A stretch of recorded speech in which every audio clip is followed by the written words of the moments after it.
Capítulo 538. O que está acontecendo? Danites não conseguia acreditar no que estava vendo. Isso não o chocou, mas o deixou inexplicavelmente aterrorizado. Era como pular em um balde cheio de gelo quando estava bêbado, sentindo um arrepio penetrante permear seu corpo desde a sola dos pés até a cabeça.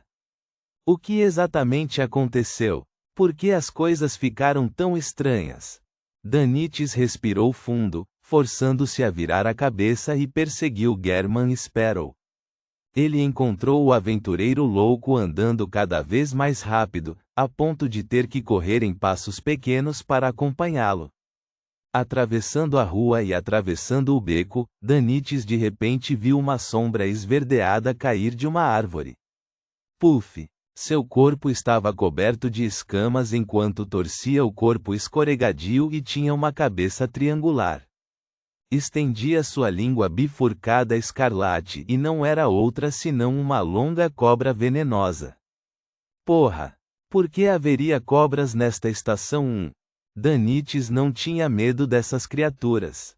Ele já havia até assado carne de cobra antes, mas foi a anormalidade de tudo que o deixou agitado. Circulando ao redor da cobra enrolada, Danites subconscientemente olhou para a esquerda e para a direita e descobriu que em ambos os lados da sarjeta, nos cantos das casas em ruínas e no interior dos canos de água enferrujados, havia pares de olhos frios, verticais e de cores diferentes olhando para fora. Danites sentiu um arrepio percorrer sua espinha, como se seu couro cabeludo tivesse sido perfurado por uma densa série de agulhas finas. Ele não se atreveu a ficar mais, nem se atreveu a falar. Apenas aumentou sua velocidade novamente e seguiu de perto German Sparrow. Entrando na pousada do Vento Azul, ele não pôde deixar de olhar para cima enquanto subia as escadas de madeira, querendo perguntar alguma coisa. De repente, seu peito apertou e sua respiração estagnou. Naquele momento, foi como se ele tivesse mergulhado no fundo do mar, sendo pressionado pelas fortes torrentes de água de todas as direções. Fracamente, Danites ouviu o barulho da maré e viu uma luz fraca e ilusória cercar German Sparrow, como se estivesse formando um oceano azul sem fim e sem fundo. Dentro daquele oceano, havia uma enorme figura azul celeste segurando tudo. Parecia uma torre. Isso! O pé direito de Danites parou no ar, incapaz de abaixar o pé. Ele não estava familiarizado com tais sentimentos.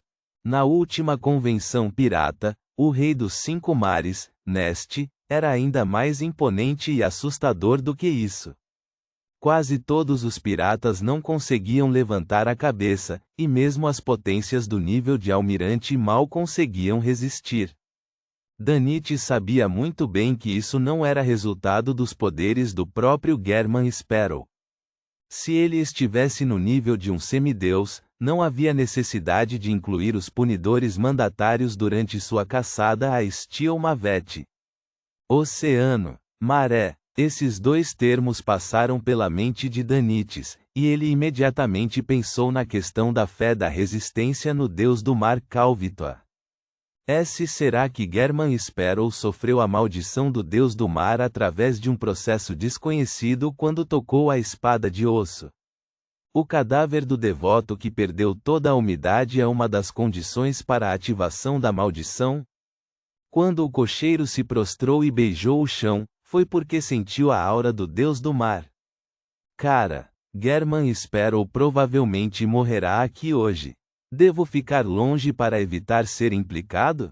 No máximo, voltarei para recolher seu cadáver. Ainda pode ser possível salvá-lo. Posso usar o ritual de comparecimento da alma para buscar a ajuda da capitã. Ela conhece tantos tipos diferentes de técnicas secretas estranhas. Ela deve ser capaz de resolver este problema. Não, senhor. O ritual de comparecimento da alma exige estar dentro de 500 milhas náuticas. Eles ainda estão a caminho e levará pelo menos meio-dia para entrar nessa faixa. Enquanto tentava desesperadamente pensar em alguma coisa, Danites parou de entrar em pânico e entrou com firmeza na luxuosa suíte com German Sparrow. Klein ainda permaneceu em silêncio, mas seus olhos castanhos escuros pareciam ter uma rica cor azul celeste que se aproximava da cor preta. Ele foi direto para o quarto e trancou a porta atrás de si. Danites ficou do lado de fora, sem saber se deveria fugir ou salvar o homem. Dentro do quarto, Klein fechou os olhos, esperando a oportunidade certa. De repente, deu 4 passos no sentido anti-horário, recitando uma declaração a cada passo. Uma onda de delírios maníacos e agudos ecoou rapidamente em seus ouvidos enquanto seu corpo espiritual subia na névoa cinza. Sem fazer barulho, ele ouviu um uivo indescritível, estridente e doloroso. Klein apareceu dentro do antigo palácio, bem no final da longa e manchada mesa. Na névoa cinza imóvel abaixo, uma ilusória e gigantesca serpente marinha azul celeste apareceu. Ela estava localizada em uma antiga ruína escura, enrolada em torno de um pilar meio desmoronado. Sua cabeça horrível estava levantada e sua boca ensanguentada estava bem aberta, revelando muitas presas curvas que eram ainda mais longas que o antebraço de um humano. Em suas presas brancas leitosas, havia camadas e mais camadas de sangue e muco fluindo. Esta serpente marinha balançou a cauda loucamente, desencadeando ondas terríveis e ondulações ridículas, fazendo com que todas as ruínas balançassem, como se estivesse prestes a desabar. A cena rapidamente se despedaçou e escureceu. Independentemente de como a serpente marinha inimaginavelmente grande lutou, foi incapaz de reverter a situação. Tudo o que pôde fazer foi soltar um grito longo e doloroso de agonia ao ser reduzida a pontos de luz antes de desaparecer na névoa cinza. Klein sentou-se na cadeira de encosto alto pertencente ao louco enquanto observava tudo em silêncio. Ele não cometeu nenhuma ação supérflua por muito tempo. A névoa cinza se espalhou silenciosamente e a cena pareceu retornar ao seu estado eternamente imutável. Depois de quase 1 minuto, Klein recostou-se na cadeira, suspirou e disse o nome da serpente, Deus do mar Calvitoa. Após entrar em contato com a espada de osso, ele já havia sentido a anormalidade. E durante sua conversa com Kalate, ele descobriu que uma energia minúscula, fraca, mas extremamente fria e sinistra, havia invadido seu corpo em algum momento e estava lentamente corrompendo sua alma. Klein tomou uma decisão imediata e virou-se para sair. Então sentiu que havia uma conexão entre o poder sinistro e o ambiente ao seu redor. Gradualmente se fortaleceu e lentamente se conectou a um lugar desconhecido. Assim, ao desviar a atenção para resistir à corrupção, também se controlou para não interagir com o entorno. Klein acreditava que, enquanto respondesse à normalidade em sua viagem de volta, isso serviria apenas para intensificar a corrupção, a ponto de torná-la irreversível. A princípio, queria encontrar um banheiro próximo e usar a proteção e o isolamento da névoa cinza para remover o poder frio e sinistro, mas após repetidas considerações, decidiu deixar a área. Isso acontecia porque havia muitos seguidores do Deus do Mar por perto e era extremamente provável que acontecesse um acidente. Durante esse processo, Klein percebeu outro ponto: se ele a dissipasse antes do tempo, o poder projetado pelo Deus do Mar Calvitoa deixaria restos em sua carne e sangue. As consequências e efeitos seriam desconhecidos.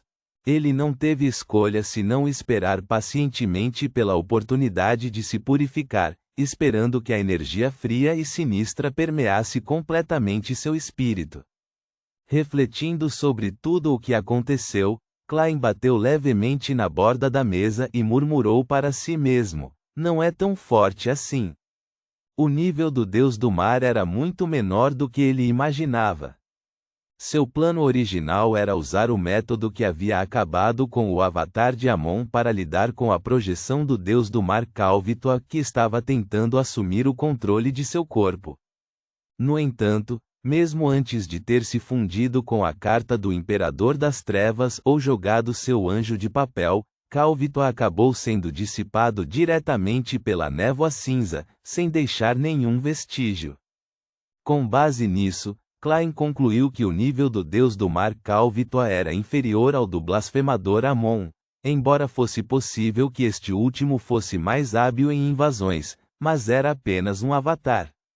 Foi derrubado de seu pedestal pelo Senhor das Tempestades ou nem sequer está no nível de um anjo. É apenas um semideus um pouco mais forte que pode responder às orações de seus crentes dentro de um determinado intervalo. Klein lembrou e descobriu que o deus do mar Kalvitwa estava em um estado anormal. A existência fundamental deste espírito maligno é bastante fraca, como se pudesse entrar em colapso a qualquer momento. Além disso, parecia que havia se fundido com o mundo espiritual nas ruínas em que se encontrava. E foi precisamente por isso que conseguiu escapar do cerco da Igreja das Tempestades? Klein recostou-se na cadeira e deu um palpite. O que aconteceu hoje definitivamente não é uma coincidência. Decorre do ato da arqueóloga Letícia de retirar algum artefato importante do templo esquecido. Isso fez com que a condição do deus do mar Kalvitwa se deteriorasse instantaneamente quando ele já mal sobrevivia. Tornou impossível que ele mantivesse sua existência. Ao conseguir que seus crentes rastreassem o item, também se preparou para possuir outro corpo para sua sobrevivência. Essa espada de osso deveria ter se originado de seu corpo semideus e escondido um pouco do poder para projetar-se.